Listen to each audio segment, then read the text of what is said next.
Acculé par ses problèmes financiers, Hugues aurait pris rendez-vous avec sa mère, elle lui aurait ouvert sans se méfier et il l'aurait poignardé. La théorie des enquêteurs semble se tenir à un détail près, un détail de poids.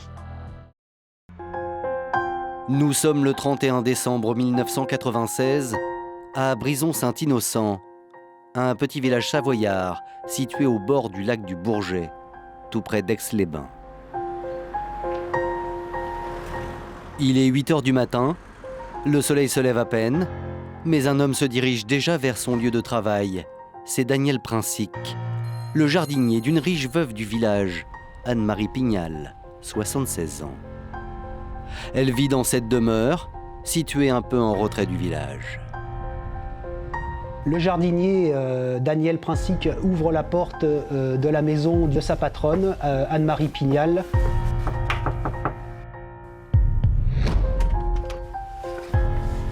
Et là, entre l'entrée et la cuisine, il tombe sur le corps inanimé de sa patronne qui gît sur le dos, un couteau planté dans le thorax à la région du cœur.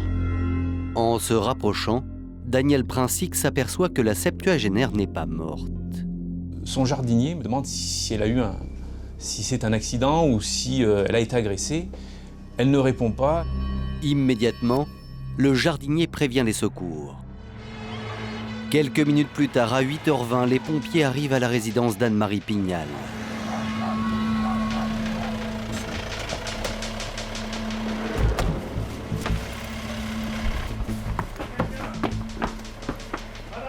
Le pouls de la vieille dame est lent, mais elle ne semble pas avoir perdu beaucoup de sang. Les sauveteurs décident d'ailleurs de ne pas retirer le couteau afin d'éviter tout risque d'hémorragie. Le couteau bougeait au rythme des pulsations cardiaques. Il était juste collé contre le cœur. Anne-Marie Pignal, toujours consciente, est emmenée sur une civière. Dans le véhicule qui la conduit à l'hôpital, les pompiers vont effectuer une transfusion sanguine pour lui permettre de retrouver une tension artérielle correcte. Et la victime retrouve la force de parler, et voici ce qu'elle confie au sauveteur. J'attendais mon fils. Quelqu'un a frappé à la porte. Je pensais que c'était lui. Je ne me suis pas méfiée. J'ai ouvert, on m'a sauté dessus. On m'a attrapé le cou. Je ne pourrais pas décrire mes agresseurs, mais ils étaient au moins 2.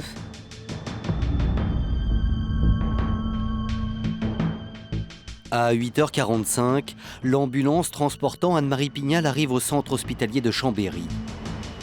Les médecins décident de réaliser en urgence une ablation du poumon gauche qui a été sévèrement touché. Seulement, après 2 heures d'intervention, Anne-Marie Pignal décède au bloc opératoire. Il est 10 h 42. Au même moment, à Brison-Saint-Innocent, les gendarmes inspectent la scène de crime. Recherche d'empreintes, de traces ADN ou de tout autre indice pouvant les conduire sur une piste. Ils ne doivent pas perdre une seule seconde. Les enquêtes, en général, elles se gagnent ou elles se perdent dans les premières heures. La piste que privilégient les enquêteurs est celle d'un crime crapuleux. Il faut dire qu'Anne-Marie Pignal était riche, très riche, milliardaire même. Son défunt mari, Félix Pignal, n'était autre que le PDG d'Hitachi France. Un homme réputé pour sa générosité. La famille Pignal était très honorablement connue à Brison-Saint-Innocent. Monsieur Pignal, avant son décès en 92, avait fait beaucoup de choses pour la commune et en particulier avait donné la somme de 1 million de francs de l'époque pour construire une résidence pour personnes âgées. Cette résidence existe toujours et porte toujours son nom. Et justement, cette richesse connue de tous a très bien pu attirer des convoitises. La fortune de Madame Pignal, son train de vie, la maison qu'elle occupait, attirait forcément des visiteurs, entre guillemets.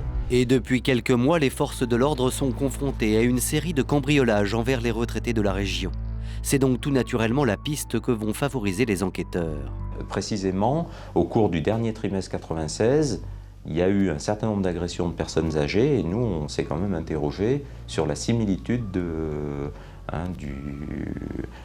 mode d'agression. Pourtant, lors de la perquisition de la maison, plusieurs éléments étonnent les gendarmes. D'ailleurs, le patron de l'enquête, le capitaine Manuel Noguera, commence à mettre en doute la thèse du cambriolage. Il n'y a pas eu d'effraction, aucune fouille n'est constatée. Nous découvrons même sur sa table de chevet une somme de 6 000 francs en espèces qui n'a pas été dérobée.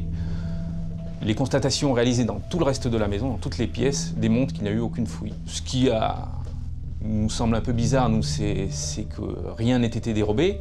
Maintenant, c'est vrai que l'hypothèse que rien n'ait été dérobé est que la personne a peut-être été dérangée, notamment par l'arrivée de M. Princic ce matin-là. Faute d'éléments, les gendarmes écartent donc la piste du vol qui a mal tourné et partent à la recherche de nouveaux indices autour d'Anne-Marie Pignal. Qui pouvait lui en vouloir? Si ce n'est pas un crime de rôdeur, qui pouvait en vouloir à Madame Pignal?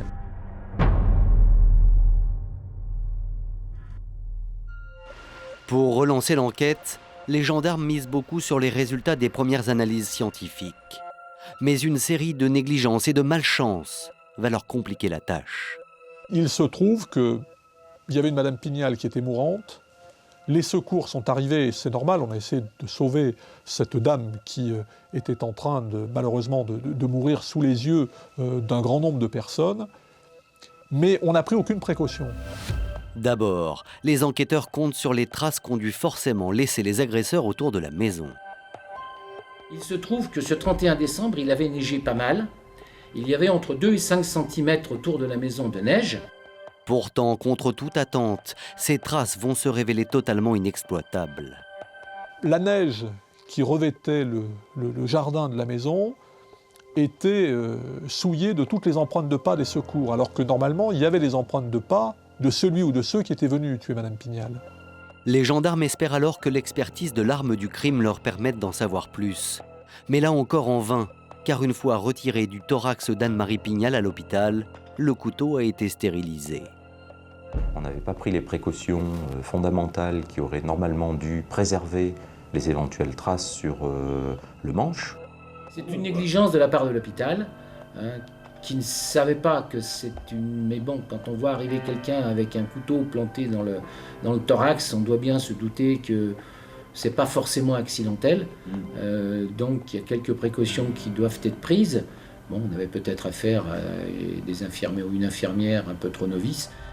Autre déception, les experts scientifiques ont trouvé un cheveu sur une nappe saisie au domicile d'Anne-Marie Pignal, un cheveu qui n'appartient pas à la victime.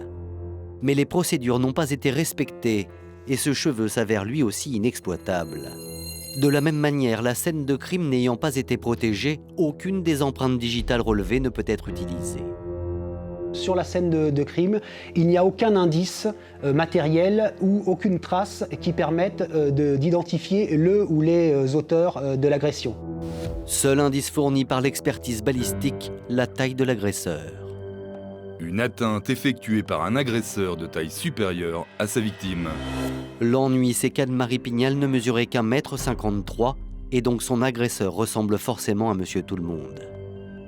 Pas de traces de pas, pas d'empreinte, aucun ADN, les enquêteurs ne possèdent pas le moindre indice. L'affaire s'annonce particulièrement difficile.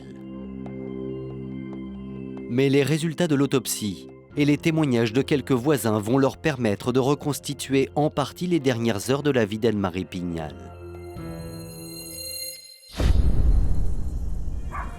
Une chose est sûre, la victime était réveillée à l'heure du crime. Une voisine confirme avoir vu la lumière s'allumer dans la maison d'Anne-Marie Pignal entre 7h et 7h15. Comme à son habitude, la victime a ouvert ses volets et s'est habillée. Enfin, comme l'atteste l'autopsie, Anne-Marie a dû prendre son petit déjeuner. Personne n'a vu les agresseurs, mais le meurtre a forcément eu lieu entre le réveil d'Anne-Marie Pignal et l'arrivée de Daniel Princic, soit entre 7h et 8h du matin. Les enquêteurs disposent de très peu d'éléments, simplement une petite plage horaire pendant laquelle le crime a forcément été commis. Ultime information pour les enquêteurs, des riverains ont entendu une voiture longer la maison d'Anne-Marie Pignal vers 7h30. Il y a eu une voisine et un voisin également. Ils ont tous les deux bien entendu une voiture venir le matin très très tôt, mais ils n'ont pas apporté d'éléments tangibles. Pas de couleur de voiture, pas de marque, et puis après plus de traces. À cette étape de l'enquête, les gendarmes sont dans l'impasse. On balaye assez large toutes les pistes possibles, surtout quand on n'a aucun élément matériel à ce moment-là, tout de suite à se mettre sous la dent. Parmi les suspects possibles, Daniel, le jardinier. Après tout, c'est lui qui a découvert le corps. L'homme est interrogé et il va faire une révélation à propos de l'arme du crime. Le jardinier, quand il est interrogé par les enquêteurs, juste après leur arrivée, il va dire qu'il connaît très bien l'arme du crime. Il s'agit d'un couteau à pain et à décongélation qui se trouve donc dans un tiroir de la cuisine. Seulement, le jardinier semble dévasté par la mort de la vieille dame. Il s'entendait très bien avec elle et puis il a appelé les secours alors qu'elle était encore en vie. Rapidement, les enquêteurs décident de le mettre hors de cause. Le jardinier était quelqu'un qui n'était un homme à la personnalité tout à fait ordinaire au bon sens du terme. Donc non, il n'y a pas eu de recherche particulière faite dans cette direction et il n'y avait sans doute pas forcément à faire. Les enquêteurs ne disposent d'aucun indice, mais il leur reste une piste à exploiter. Dans l'ambulance qui la transportait à l'hôpital, Anne-Marie Pignal a eu le temps de dire qu'elle attendait son fils. Alors il est temps pour les enquêteurs de s'intéresser de plus près à lui. Dans les jours qui suivent, les gendarmes auditionnent voisins, amis et membres de la famille d'Anne-Marie Pignal. Ils s'intéressent plus particulièrement à ses deux enfants. Sa fille d'abord, qui est une fille qu'elle a adoptée en 1961, une fille qui est mariée, qui a elle-même des enfants, qui vit simplement, c'est une femme sans histoire. D'après les éléments du dossier, elle était rigoureuse dans la gestion, elle tenait sa famille tout à fait normalement, et il n'y avait pas de difficulté, elle avait de très bonnes relations avec sa mère la voyait régulièrement. Elles s'entendent parfaitement bien et leurs relations ont toujours été au beau fixe. Du côté de son frère, Hugues, les choses sont plus compliquées. Entre discothèques, bars et casinos, depuis plusieurs années, il mène un train de vie bien au-dessus de ses moyens.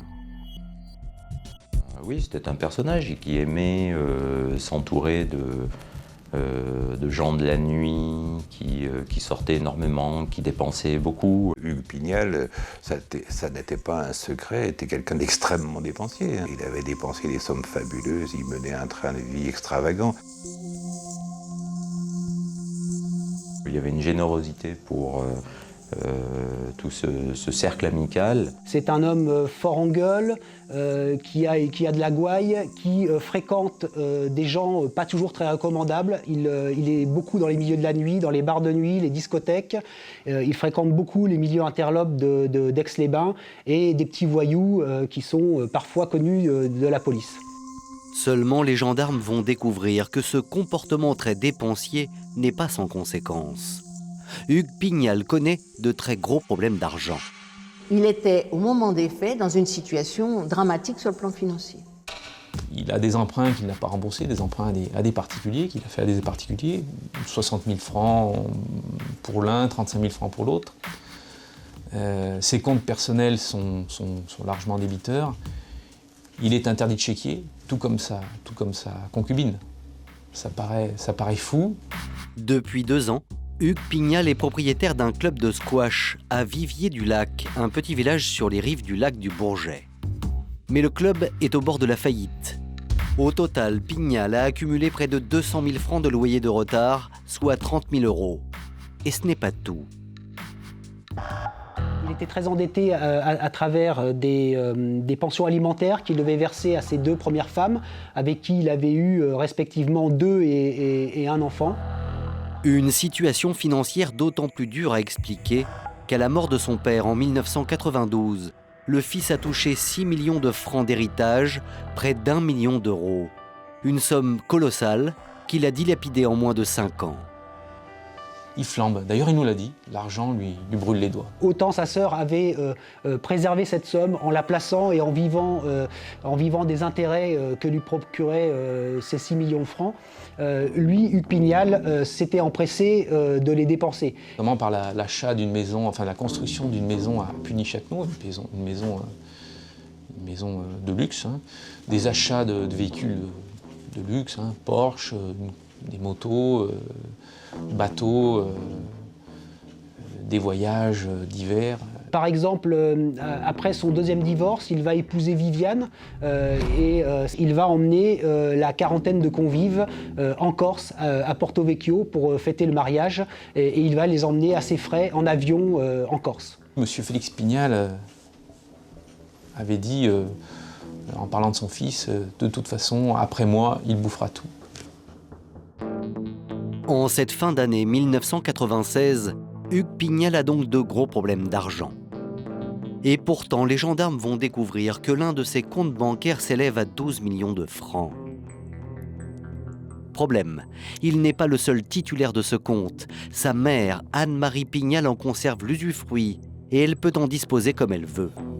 En attendant sa mort, Hugues n'a donc qu'une seule solution pour profiter de cet argent, obtenir l'accord de sa mère.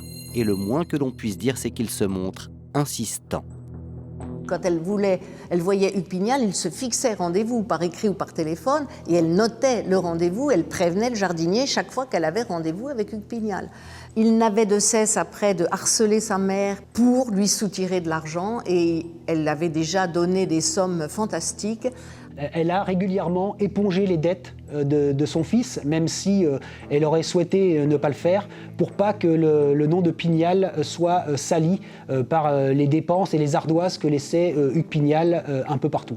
Et Hugues Pignal ne supportait pas de devoir, en quelque sorte, supplier sa mère pour avoir de l'argent. Au fil du temps, les relations entre la mère et le fils deviennent de plus en plus houleuses.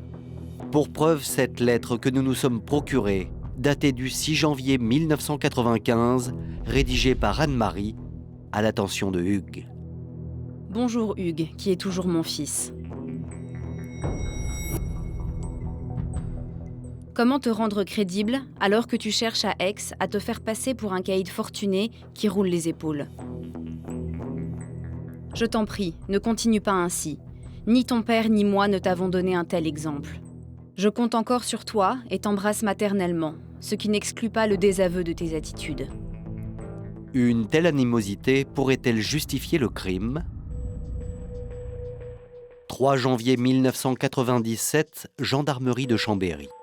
Les enquêteurs auditionnent Hugues Pignal et à leur grande surprise, dès les premières minutes, l'homme ne cache pas ses ennuis bancaires. Effectivement, il nous confirme qu'il est très dépensier, qu'il devait de l'argent et que grâce au compte Indivi, il va pouvoir combler ses dettes. Les gendarmes demandent ensuite à Hugues Pignal de détailler son emploi du temps le jour du meurtre. Quand les enquêteurs vont l'interroger pour savoir où il était le 31 décembre 1996 au petit matin, Hugues Pignal n'hésite pas. Hugues confirme qu'il avait bien rendez-vous avec sa mère ce matin-là. Il devait lui faire signer des papiers et récupérer des cartons dans son garage.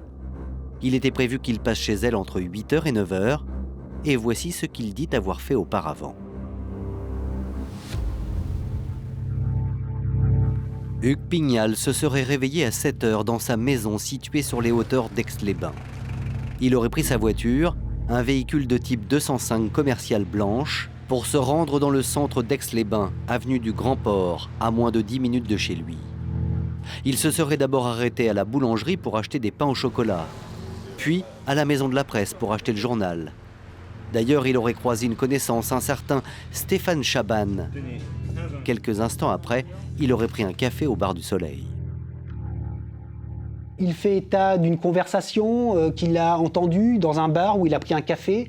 Donc il a comme ça un certain nombre de... Il est capable de donner un timing très précis de cette matinée. Enfin, Hugues Pignal serait rentré chez lui vers 7h45 et se serait recouché quelques minutes. Son épouse Viviane le confirmera aux gendarmes. Elle ajoutera d'ailleurs que son mari aurait été réveillé par le coup de téléphone paniqué de sa sœur, Hélène.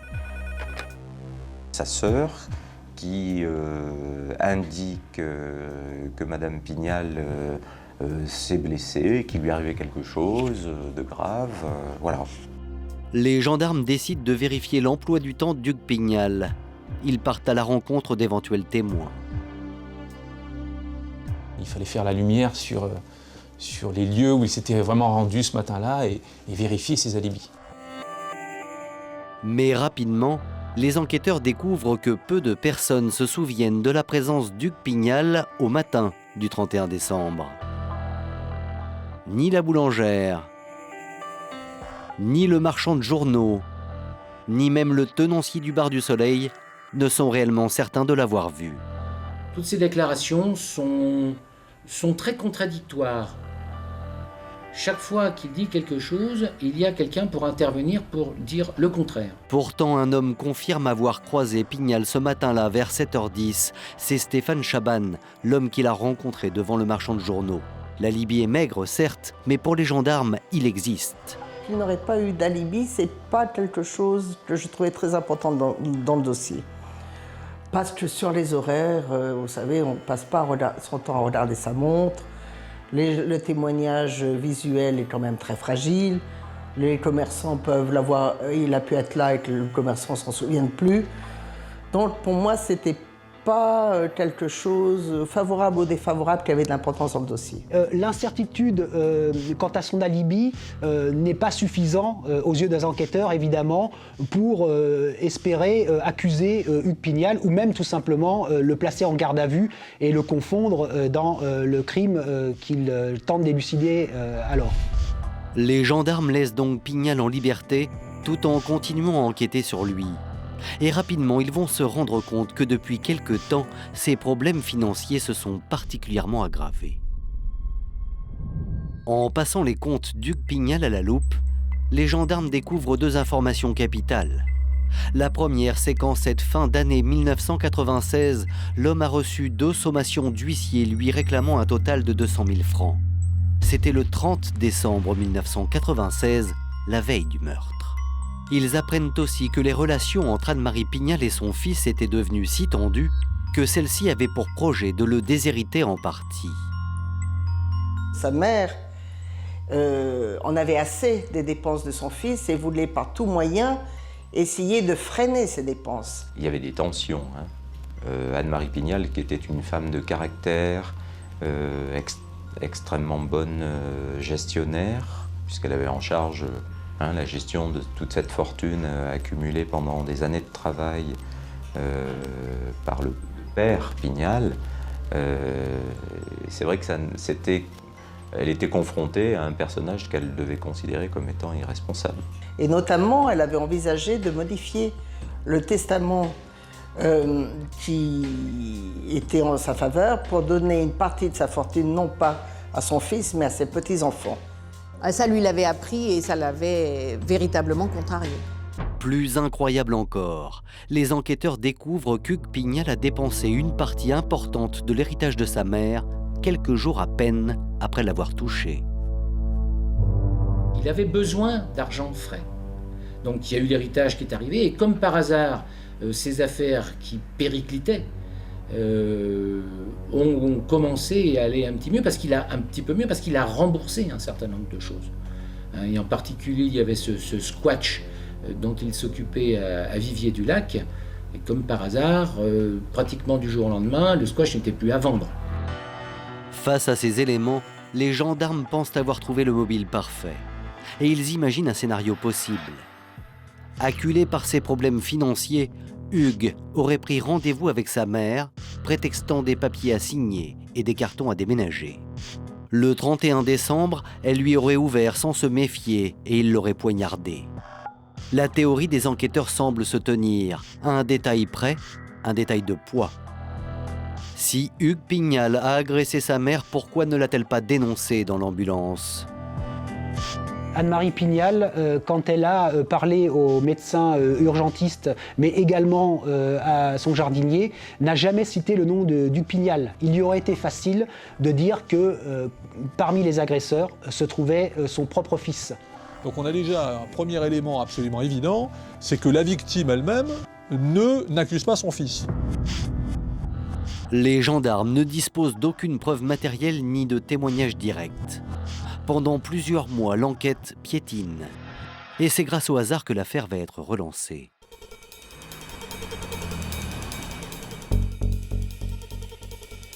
Mai 1997, les gendarmes de Chambéry entendent un certain Philippe Couvert pour une affaire de stupéfiants, affaire qui a priori n'a rien à voir avec le meurtre d'Anne-Marie Pignal. Philippe Couvert, c'est un petit escroc qui a déjà eu des soucis pour vol également. Et il est placé en garde à vue donc, dans le cadre de cette petite affaire.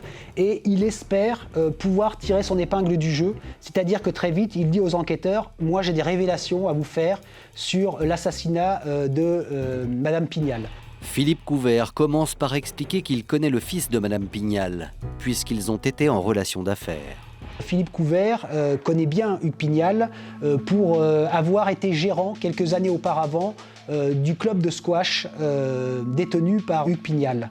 Mais Philippe Couvert explique surtout que par hasard, dans un bar, il a surpris une conversation suspecte entre Hugues Pignal et un autre homme, Patrick Balland. Et derrière lui, il reconnaît les voix de Hugues Pignal et de Patrick Balland, deux amis à lui. Patrick Balland disant à Hugues Pignal « T'as vu ce que tu m'as fait faire, tu m'as mis dans une galère ». Cette dispute avait-elle un lien avec la mort d'Anne-Marie Pignal? Et qui est ce Patrick Balland avec qui Hugues Pignal s'entretenait? Les gendarmes n'ont jamais entendu parler de Patrick Balland. Ils ne savent pas qui il est. Alors évidemment, ils vont se renseigner sur lui. Ils apprennent que c'est un ancien portier de discothèque, fort en gueule, qui aime bien aussi fréquenter les milieux de la nuit et dépenser de l'argent un peu sans compter. Un peu à la façon du Hugues Pignal, mais sans le côté flamboyant que peut avoir Hugues Pignal à travers ses dépenses. Mais lors de son interrogatoire avec les gendarmes, Philippe Couvert ne va pas s'arrêter là. Il va faire des révélations beaucoup plus directes. Par la suite, Patrick Balland reverra Couvert et Couvert lui demandera pourquoi il y a eu cette dispute entre Hugues Pignal et toi. Il dira mais j'étais avec Hugues Pignal quand il a tué sa mère ce matin-là et il m'a mis dans la galère.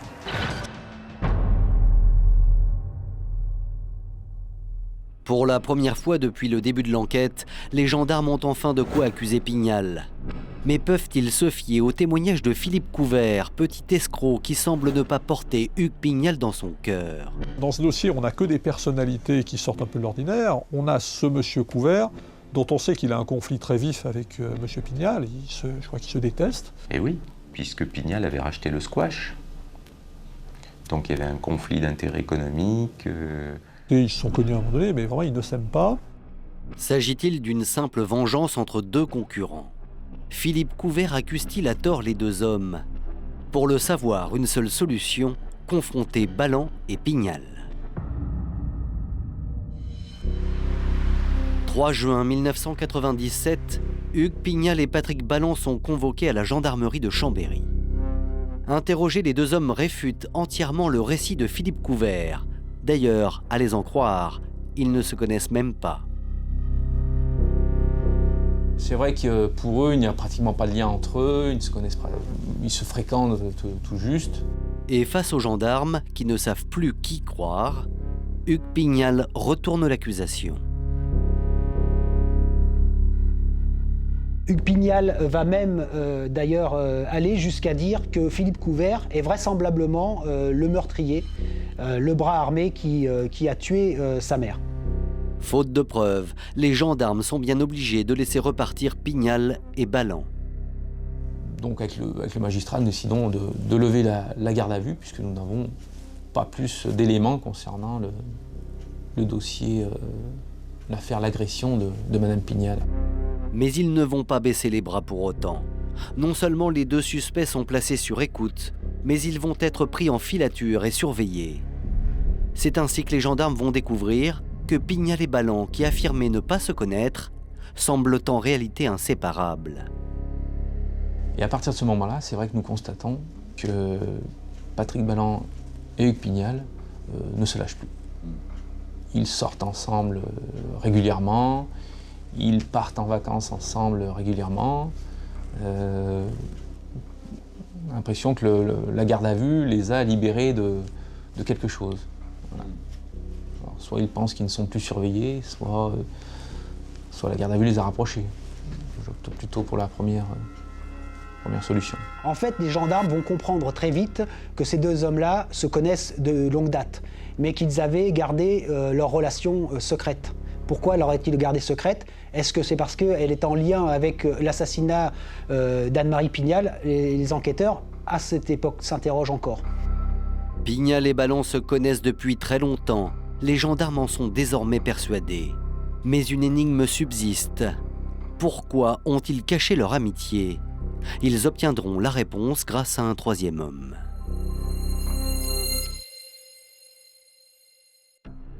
Les gendarmes le savent. Le téléphone est l'un des moyens les plus faciles pour piéger un suspect. Ils décident donc de fouiller dans les relevés téléphoniques de Patrick Balland. Le résultat ne se fait pas attendre. Il concerne le jour du meurtre d'Anne-Marie Pignal. Donc le 31 décembre 1996, à 6h45, un appel est émis depuis le domicile donc, de Patrick Balland vers un numéro qui s'avérera être un numéro tatou. Et c'est un appareil, un récepteur sur lequel on peut recevoir un numéro de téléphone. Patrick Balland, depuis son domicile, contacte un certain Jean-Claude Hardy. Il lui envoie un message sur un récepteur tatou, comme s'il s'agissait un peu d'un réveil matin. Jean-Claude Hardy.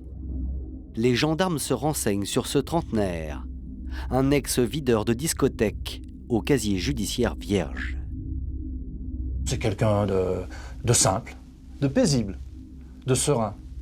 On le décrit par ailleurs dans le dossier comme quelqu'un de sportif, qui faisait de la musculation. C'est vrai qu'il a la chance d'avoir un physique costaud. Alors effectivement, il a pu travailler comme portier dans une boîte de nuit, parce que dans le milieu d'Aix, il y a des boîtes de nuit, et ce genre d'individu, parce qu'on y connaît Balland, il connaît d'autres, a pu travailler dans ce secteur. Il a fait plusieurs petits boulots, et encore une fois, sans conduite délinquante avérée. Dans un premier temps, les enquêteurs décident de ne pas interpeller cet homme. Ils veulent continuer à l'observer sans qu'il ne se doute de rien. Parallèlement, ils épluchent ses relevés bancaires et apparemment Jean-Claude Hardy a des goûts de luxe. Ils vont s'apercevoir là que Jean-Claude Hardy vit lui aussi un peu au-dessus de ses moyens. Notamment, il va partir en vacances aux Antilles avec sa compagne et aussi il dépense de l'argent un peu sans compter, en tout cas bien au-delà de ce qu'il peut gagner en sa qualité de portier de nuit. Il a fait 2 séjours en Martinique alors que lui-même ne travaille pas. D'où Jean-Claude Hardy tire cet argent. Les enquêteurs vont découvrir quelque chose d'étonnant. L'homme reçoit régulièrement des enveloppes de la part de Patrick Balland, des enveloppes remplies de billets.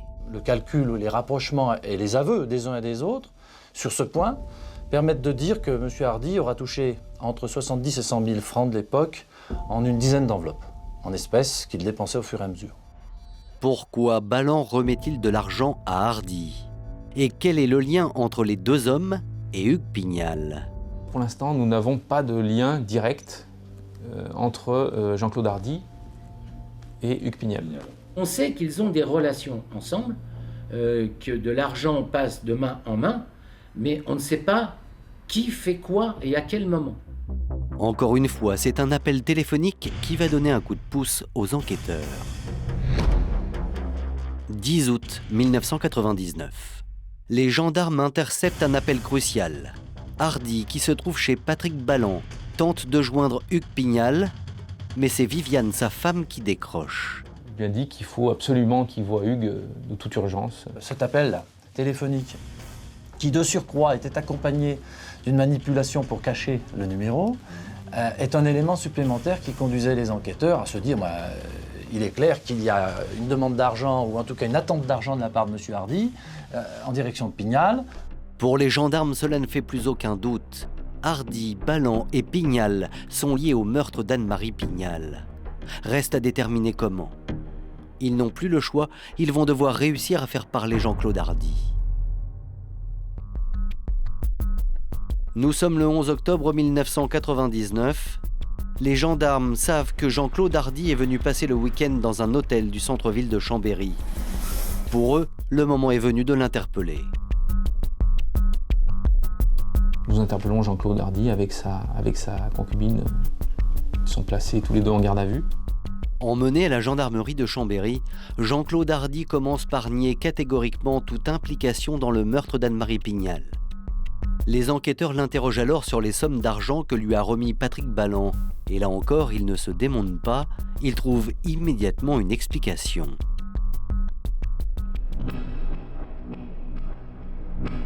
L'argent que me fournissait Balland provenait d'un trafic de drogue. Il va d'abord dire qu'ils sont liés à un trafic de drogue. On comprend aisément que Jean-Claude Hardy préfère s'impliquer dans un trafic de drogue plutôt que de dire qu'il a éventuellement participé à un crime.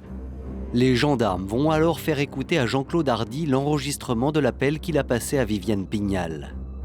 Et là, Hardy comprend qu'il est piégé. Là, il craque. Il nous demande à pouvoir parler à sa concubine, Sophie Dziobek. Pouvoir l'embrasser une dernière fois. Donc là, on se dit qu'il a des révélations à nous faire. Donc effectivement, nous acceptons qu'il puisse embrasser une dernière fois Sophie Dziobek. J'écoute, moi, ce qu'il lui dit de manière proche. Il lui dit « Tu sais, j'y suis pour rien, j'y suis pour rien ». Et il l'embrasse plusieurs fois et il se met à pleurer. Comme elle, et elle ne comprend pas. Et là, il s'explique. Voici ce que Jean-Claude Hardy explique aux enquêteurs. Patrick Balland m'a demandé 1 ou 2 jours avant le 31 décembre si j'étais intéressé pour participer à un déménagement. Ce jour-là, il est venu me chercher de bonne heure dans une voiture commerciale blanche. Ensuite, Hardy explique que Balland n'était pas seul ce matin-là, mais il n'apprendra l'identité de l'inconnu que bien plus tard. Jean-Claude Hardy ne sait pas qui l'accompagne. Il sait que Patrick Balland est dans le véhicule, mais il ne sait pas qui est l'homme qui est derrière le volant. Cet homme qui est derrière le volant, c'est Hugues Pignal, mais lui ne l'a jamais rencontré à cette époque-là. Jean-Claude Hardy raconte qu'il est ensuite conduit par les 2 hommes vers une destination inconnue. Emmené devant une maison dans la banlieue d'Aix, ne connaît pas les lieux. Patrick Balland et lui-même ont attendu à l'extérieur pendant que le 3e individu frappait à la porte. Était reçu par une dame d'un certain âge qui était venue lui ouvrir. Et M. Hardy nous dit j'ai entendu des éclats de voix. Ce monsieur est rentré avec la dame à l'intérieur de la propriété. Nous sommes restés à l'extérieur à attendre quelques instants. Les éclats de voix ont perduré. Puis un silence, ce qui les a poussés donc à rentrer rapidement dans la maison. Mon client, M. Hardy, voit une dame au sol avec un couteau planté dans la poitrine. Putain, je vais tuer là. Mais vous faites quoi là? Allez, on se casse. Et l'individu qui était à côté d'elle disait c'est un accident, c'est un accident. Il faut partir, c'est un accident. Et M. Hardy a toujours indiqué, pour moi, elle était morte. Elle avait les yeux révulsés, complètement inconsciente. Pour moi, elle était morte. Donc il quitte rapidement les lieux. Il remonte dans ce véhicule, l'individu reprend le volant. Balland, si ma mémoire est bonne, place passager, Hardy derrière.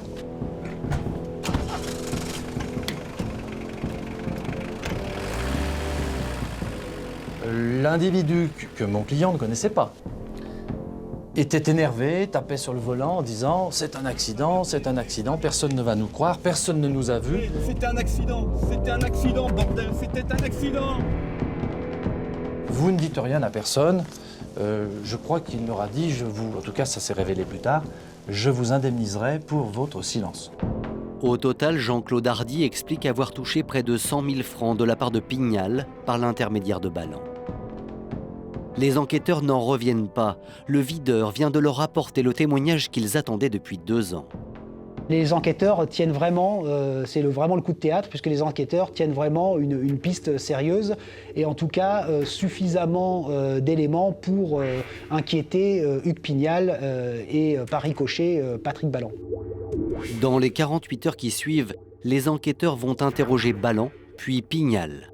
Mais face à ces 2 hommes qui nient fermement toute implication dans le meurtre et en l'absence de preuves, les gendarmes sont obligés de les libérer.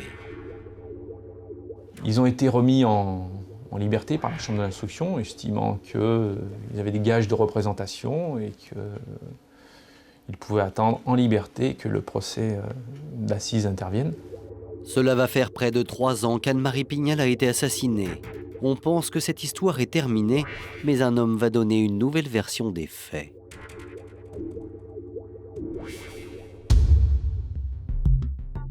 « 10 mars 2000, plusieurs mois après son premier témoignage, Balland est de nouveau entendu par la gendarmerie de Chambéry et il va changer radicalement de discours. Il reconnaît avoir remis des enveloppes pleines d'argent à Hardy, mais en aucun cas pour commettre un meurtre. Il ne s'agit que d'un service qu'il aurait rendu à son ami Pignal. Il dit qu'un déménagement était prévu ce jour-là et que lui a servi d'intermédiaire en fait entre Hugues Pignal et Jean-Claude Hardy. Jean-Claude Hardy qui était censé donner un coup de main à Hugues Pignal pour le déménagement. Lui n'aurait fait finalement que alerter sur son tatou Jean-Claude Hardy pour qu'il n'oublie pas de se rendre au rendez-vous. Il nie s'être déplacé aux côtés de Jean-Claude Hardy et d'Hugues Pignal le matin du crime. Seulement après vérification de ses relevés téléphoniques, cette version ne tient pas. Très vite, les enquêteurs vont réussir à démontrer que Patrick Balland ne dit pas la vérité parce qu'il n'a pas reçu de coup de fil ce matin-là de Hugues Pignal. Même s'ils ne donnent pas les mêmes versions des faits, Jean-Claude Hardy et Patrick Balland sont d'accord sur un point, l'implication d'Hugues Pignal dans la mort de sa mère. Les gendarmes pensent enfin avoir compris ce qui s'est passé et voici leur hypothèse. La veille du meurtre, le 30 décembre 1996, Hugues Pignal reçoit 2 sommations d'huissier. Il doit 200 000 francs, il est ruiné et il sait qu'il va perdre son club de squash. Comme à chaque fois qu'il a besoin d'argent, il se tourne vers sa mère. Il l'appelle pour prendre rendez-vous pour le lendemain.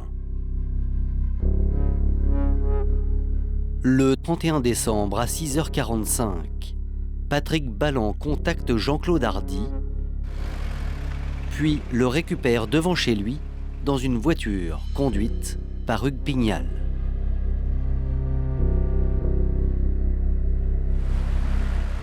Une fois arrivé à Brison-Saint-Innocent, Hugues sonne à la porte de sa mère.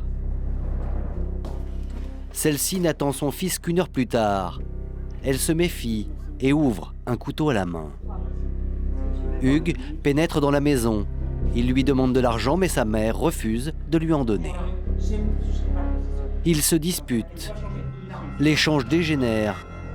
Et c'est à ce moment qu'il se saisit du couteau et la poignarde.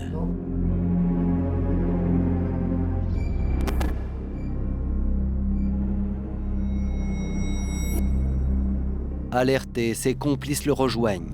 Putain, je l'ai tué là. Croyant Anne-Marie Pignal morte, il décide de prendre la fuite. Je te donnerai de l'argent, je te dédommagerai, je te jure, je te dédommagerai. T'as bien vu, c'était un accident. Hugues Pignal raccompagne les 2 hommes, puis vers 7h10, il se rend dans le centre d'Aix-les-Bains pour se construire un alibi. Il achète des pains au chocolat et le journal. Heureux hasard, il croise son ami Stéphane Chaban. Il rentre chez lui vers 8h, avant de recevoir le coup de téléphone de sa sœur, 10 minutes plus tard. Grâce à cette thèse des enquêteurs, Hugues Pignal est mis en examen pour le meurtre de sa mère. Personne ne se doute alors que l'un des témoins les plus importants est sur le point de disparaître. « 21 juillet 2000, sur le lac du Bourget. Ce jour-là, Patrick Balland fait une sortie en bateau en compagnie de sa femme et d'une amie. Pendant que les 2 femmes se reposent et prennent le soleil sur le bateau, lui décide curieusement de nettoyer la coque.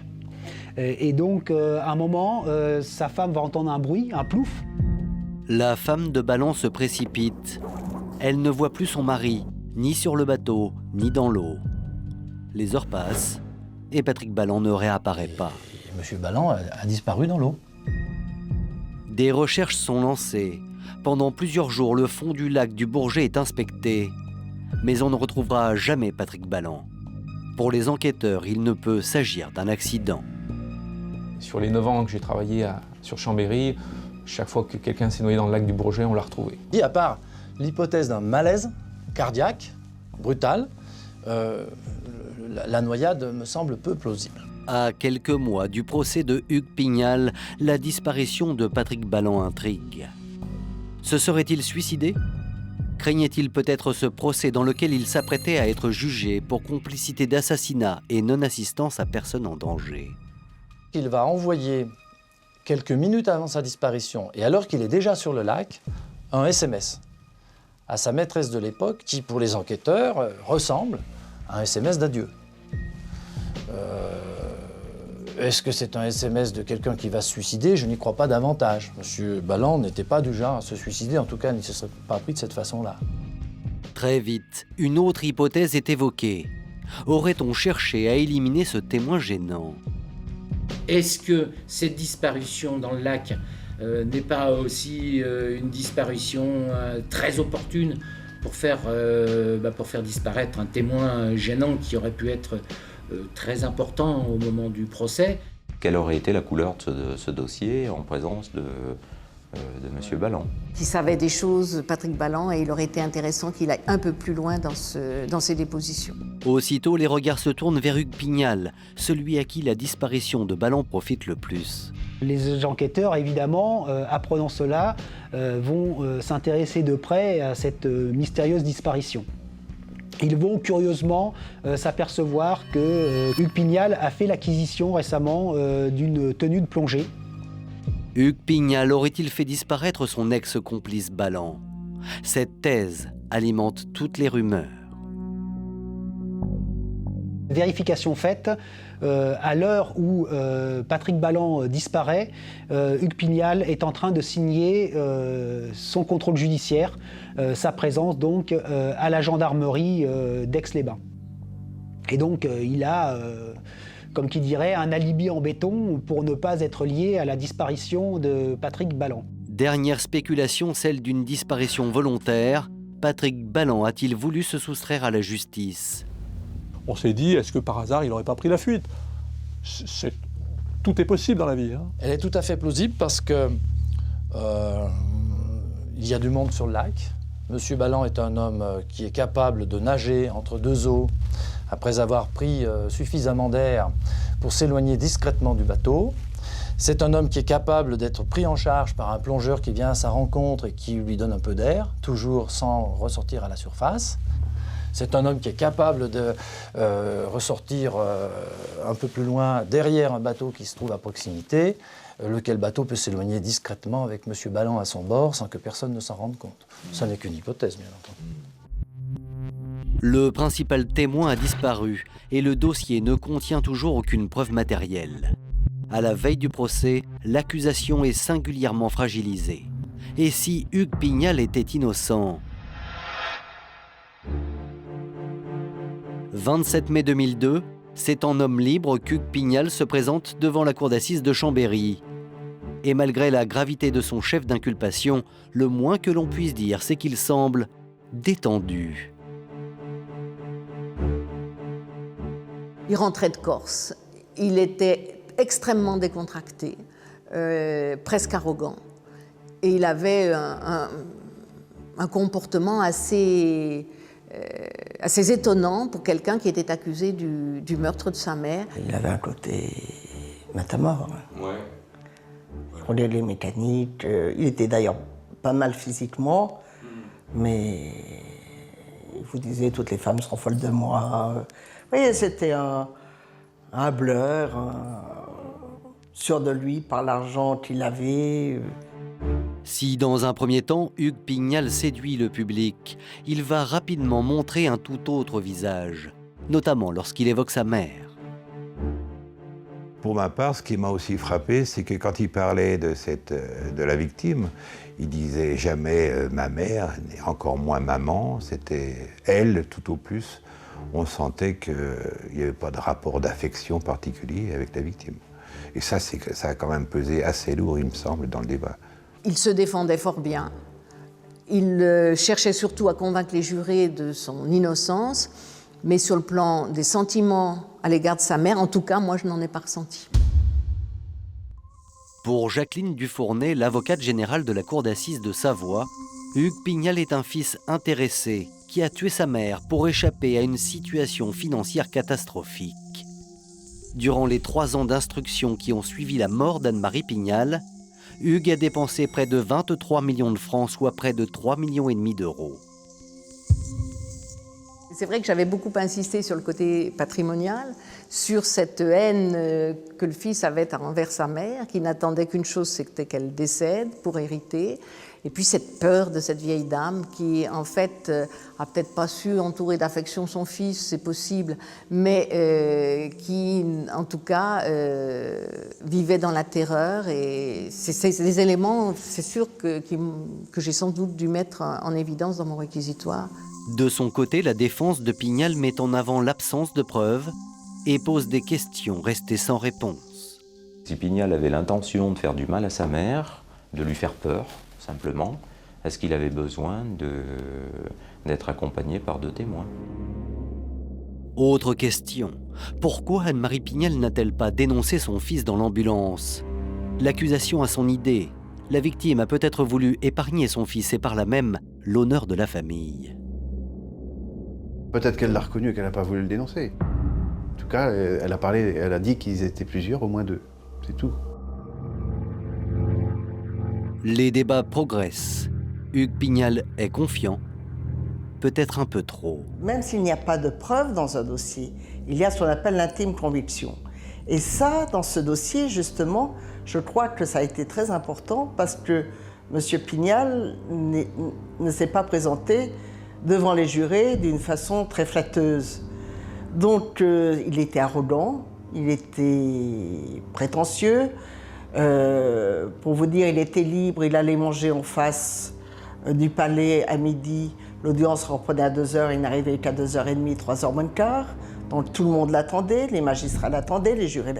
On avait l'impression qu'il se comportait en seigneur et maître, que tout lui était dû. Après 5 jours de procès, le jury se retire pour délibérer.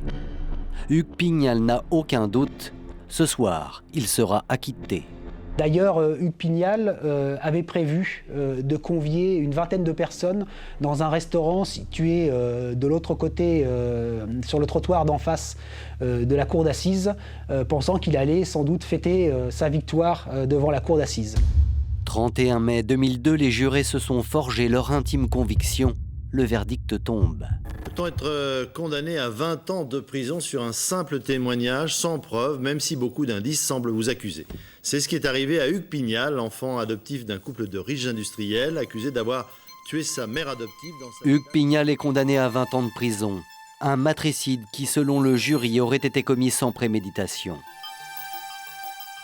Jean-Claude Hardy, pour sa part, écope d'une peine d'1 an de prison pour non-assistance à personne en danger. Surprise par cette décision, Viviane Pignal, l'épouse de Hugues, est révoltée.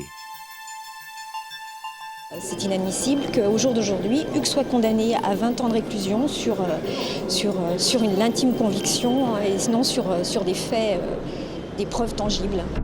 1 an et demi plus tard, la condamnation d'Hugues Pignal sera confirmée en appel. Son pourvoi en cassation rejeté, pour la justice française, Hugues Pignal a tué sa mère, Anne-Marie, le 31 décembre 1996. L'homme est incarcéré au centre pénitentiaire de Moulins, dans l'Allier. Il devrait en sortir à la fin de cette année.